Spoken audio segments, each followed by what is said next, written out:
الحمد لله على ما أنعم، وصلى الله سيدنا محمد وعلى آله وأصحابه وأزواجه وأتباعه. أما بعد، فأعوذ بالله من الشيطان الرجيم. بسم الله الرحمن الرحيم. ولا تلقوا بأيديكم إلى التهلكة. اگر مسلمان خواب غفلت سے بیدار ہو جائے، اگر مسلمان خواب غفلت سے بیدار ہو جائے، قسم خدا کے قوم کا سردار ہو جائے. بزرگان محترم، واجبان ملت، آج مسلمان ہر جگہ اپنی تباہی کا رونا رو رہے ہیں اور ہر جگہ ذلیل و خوار نظر آ رہے ہیں. ہماری تباہی کا راز کیا ہے؟ ہماری تباہی کے بہت سارے راز ہیں، مگر ایک راز یہ بھی ہے کہ ہمارے معاشرے میں آج جو چیز ختم رہی ہے وہ ہے گانا سننا. مسلمانوں میں آج اس کا مرض بڑھتا ہی جا رہا ہے. کوئی گھر، کوئی دکان خالی نہیں ہے اس میں گانا سننا نہ پایا جاتا ہو. اللہ کے رسول صلی اللہ علیہ وسلم نے ہمیں یہ حق سنا رہے ہیں کہ مجھے میرے رب نے اللہ کے زنا کو مٹانے اور توڑنے پھوڑنے کا حکم دیا ہے. امرنی ربی حجل الزنا.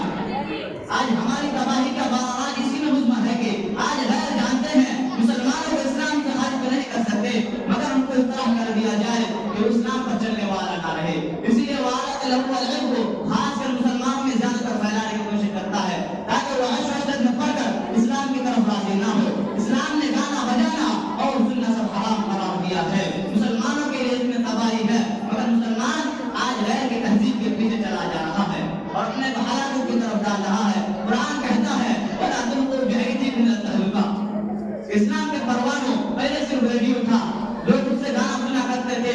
آج اس سے بڑھ کر یہ ٹی وی ویب سے آ گیا ہے جو معاشرہ کی تباہی میں بڑا اثر رکھتا ہے. ہر گھر ٹی وی سے بھرا ہوا ہے. خدا نے اگر تجھے مال دیا ہے اور ضرورت سے زائد ہے تو خدا کے راہ میں خرچ کرو، غربا کی امداد کرو، اپنی ضرورت کی اشیاء خریدو، اپنا معاشرہ اور اپنا گھر آباد کرو. اس ٹی وی کو خرید کر اپنے گھر اور اپنے معاشرہ کو کیوں تباہ کر رہے ہو؟ گھر میں ٹی وی چل رہا ہے اور گھر کا ہر فرد ایک ساتھ اس کی اولاد تصویر کو دیکھتا ہے. یہ ٹی وی بہت سی خرابیوں کا جگہ ہے. زنا کا رواج ہوتا ہے، اولاد والدین کی نافرمان ہو جاتی ہے، گھر میں برکت نہیں رہتی اور مسائل کا نزول ہوتا ہے. برائیاں، بے حیائیاں، فحشگاریاں، ساری چیزیں پروان سے چلتی ہے. کہ آج لوگ شکایت کرتے ہیں کہ اولاد کہنا نہیں مانتی، کہ آج لوگ شکایت کرتے ہیں کہ اولاد کہنا نہیں مانتی. تم نے پرورش اس کے ایسے انداز میں کی ہے، پھر شکایت کیا فائدہ رکھتی ہے کہ اسے پہلے ہی سے اسلام کی طرف پھیرو اور دین کی باتیں بتاؤ تو کیوں تمہارے نافرمانی کرے. انسان جیسا ہوتا ہے ویسا پاتا ہے. لہذا اولاد کو دینی تعلیم دو اور صوم و صلات کے پابند بناؤ، پھر دیکھو وہ کیسے نہیں فرما برداری کرتے ہیں. اور معاشرہ کی برائیوں کا انگیز کر لینا یہ قومی گناہ ہے. اس لیے قوم کو اس کی سزا بھگتنی پڑ رہی ہے. کہ فطرت افراد سے اعتماد کر لیتے ہیں، کبھی کرتے نہیں قوموں کے گناہوں کو معاف. ملت کے پاس بانو کہ ٹی وی اصل میں ٹی وی ہے. جس طرح ٹی وی ایسا مرض ہے کہ آہستہ آہستہ انسان کو ہلاک کر دیتا ہے، اسی طرح ٹی وی ہے اس کے ذریعہ انسان سارے برائیاں کر کے اپنے کو ہلاک کر دیتا ہے. حضرت شاہ امر الحق صاحب حقیقی مدد عالم فرماتے ہیں کہ یہ ٹی وی سانپوں کا پٹارا ہے، اس کا ڈسنے والا کبھی نہیں بن سکتا، وہ ہلاک ہو کر ہی رہتا ہے. آج مسلمان حلال کمائی کر رہا ہے، گانا بھی سن رہا ہے، ٹی وی بھی دیکھ رہا ہے، حلال تجارت کرتے ہوئے حرام کرتا جا رہا ہے.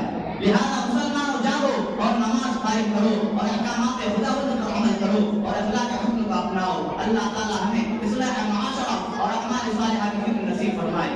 یہ شہادت گئے الفت میں قدم رکھنا ہے، یہ شہادت گئے الفت میں قدم رکھنا ہے. لوگ آسان سمجھتے ہیں مسلمان ہونا ہمارے لیے